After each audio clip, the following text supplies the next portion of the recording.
Fala aí pessoal, tudo bem? Lucas Evaristo, mais uma aula de aprofundamento em operação ferroviária. E hoje vamos falar alguns conceitos, fazer algumas reflexões acerca de comunicação em operação ferroviária. Pessoal, em toda comunicação nós temos o emissor, que é aquele que fala, e o receptor, que é aquele que recebe a mensagem, tá? E entre esses dois, você vai ter dois elementos, que é o veículo e a mensagem.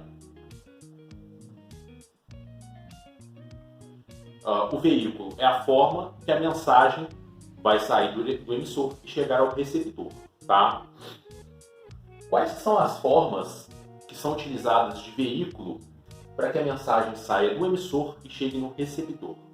Quais são? Em operação, você pode falar pessoalmente, né? Então, uma das formas é a fala normal, você encontrar com outra pessoa e falar, faça isso. Você tem o rádio, tá? Que é essa comunicação, digamos, remota, tá? A vídeo estão se utilizando agora os rádios digitais, tem uma melhor qualidade. Você tem a comunicação por texto em alguns sistemas, e você tem a comunicação através de dados, que é através dos sistemas de licenciamento, por exemplo.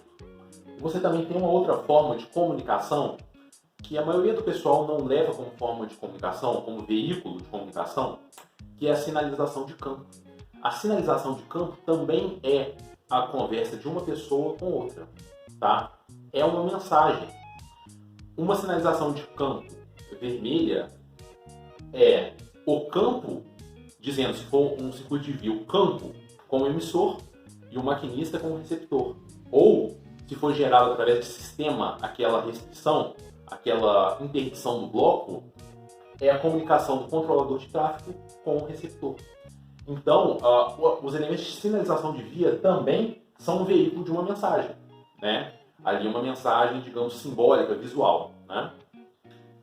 Mas, em ferrovia, se utilizando a mensagem principalmente via voz, que gera o ruído, né, e que não, entre aspas, mas literalmente ruído de comunicação, ele precisa ser um diálogo e não um monólogo.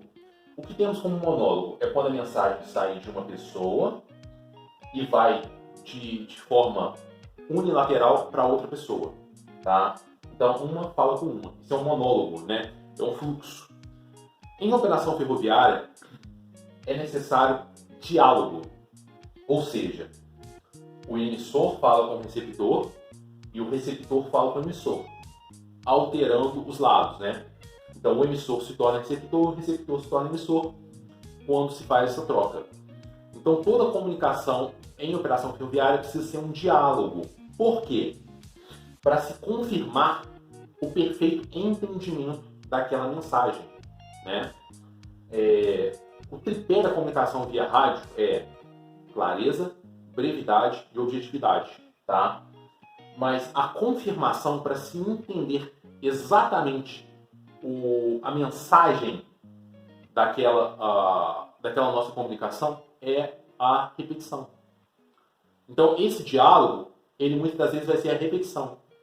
Vou falar um exemplo de um tipo de diálogo que ocorre muitas das vezes entre o controlador e o maquinista, né? Por exemplo, num licenciamento de avanço sobre uma seção de bloqueio, sobre um bloco, basicamente ocorre da seguinte forma. Maquinista fulano de tal, que está no trem fulano de tal, está autorizado a prosseguir observando a VMA do trecho X até o trecho Y, tá? Essa aqui, por exemplo, é uma das mensagens que é passada do controlador ao maquinista. E o maquinista precisa responder ao controlador repetindo essa mensagem, né? Maquinista tal, do trem tal, ciente que deve ir do quilômetro X ao quilômetro Y, observando a VMA. Se ele repetiu perfeitamente essa mensagem, o maquinista, o receptor, se ele repetiu é porque ele entendeu. Percebe? Qual a necessidade dessa repetição por conta dos parâmetros de segurança? Beleza. Aqui você já entendeu, tenho certeza que você já entendeu. Pessoal, perdão que eu tô com uma tossezinha aqui. Sobre a questão de dois termos que são utilizados na comunicação via rádio, um deles é o câmbio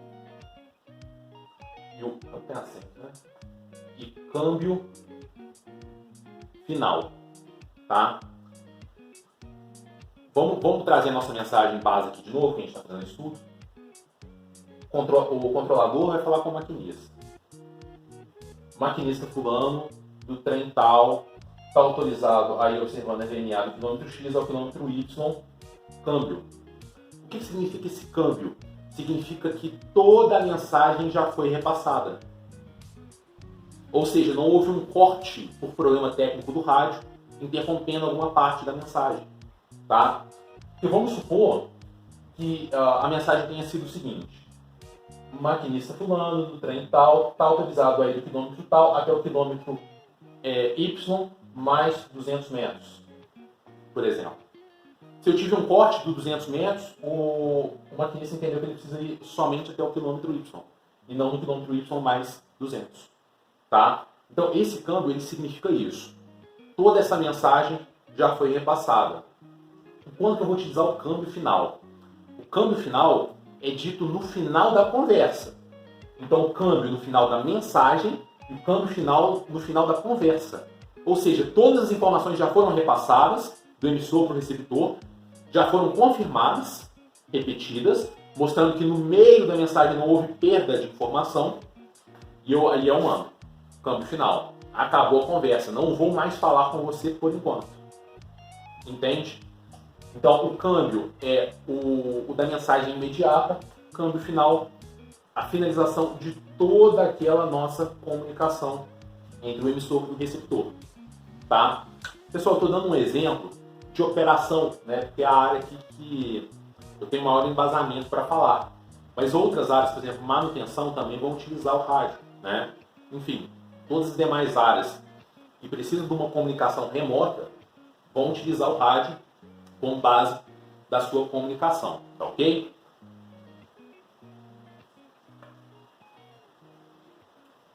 Isso nós falamos sobre a comunicação via rádio. E qual que é o bacana dessa comunicação via rádio? É que, via de regra, ela é gravada, tá? Então, por exemplo, vamos supor que teve um problema de entendimento na comunicação entre o receptor, entre o emissor e o receptor. E deu um acidente, né? Deu ruim. E lógico, sempre gera aquele jogo de empurra. Ah, não, mas eu te disse isso. Ah, não, mas eu não entendi isso. Ah, mas não foi da seguinte forma.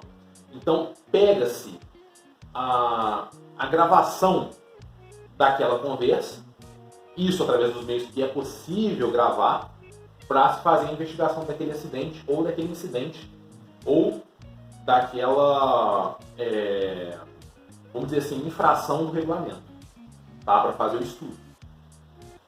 O ideal, né, sempre for aplicar algum tipo de punição a alguém ou responsabilizar alguém por uma falha, se tenha provas. Uma das provas são essas gravações. Essas gravações, por exemplo, falando pessoalmente, é mais complicado. Por isso que o rádio tem essa vantagem. A mensagem por escrito também tem essa vantagem, que ela vai gerar log, ela vai gerar histórico, tá? Outros veículos, por exemplo, os dados, um sistema de permissão de avanço, de liberação de licença, por exemplo, um CBTC, ele também vai ter o histórico. Então, toda essa comunicação, ela gera um histórico. Então, se houve erro, dá para saber exatamente quem errou. Seja ou falha intencional, falha de descuido, enfim, o que for. Né? Mas todo acidente ele tem, geralmente, mais de uma causa. Né? Há uma série de coisas. Quando se faz essa investigação, todo mundo que cometeu algum tipo de infração, né, de regra, acaba pagando o preço aí dessa infração. Né? Pessoal, isso aqui é um pouquinho, né, da base da comunicação, tá? Espero que tenham entendido e percebido o quão necessário é seguir os procedimentos, seguir o regulamento, a fim de minimizar, mitigar cada vez mais falhas operacionais para evitar perdas de vidas, danos ao patrimônio, danos aí ao meio ambiente e à sociedade como um todo, tá? A ferrovia, ela é para somar a sociedade, para trazer desenvolvimento e não para puni-la de alguma forma.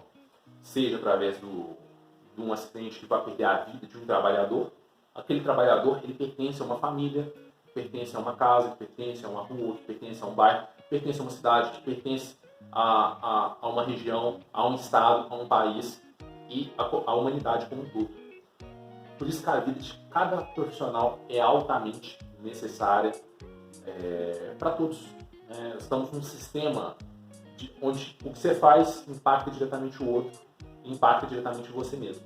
Né? Mesmo que você não queira, mesmo que não seja objetivo, mesmo que seja sem querer, mesmo que seja intencionalmente, né?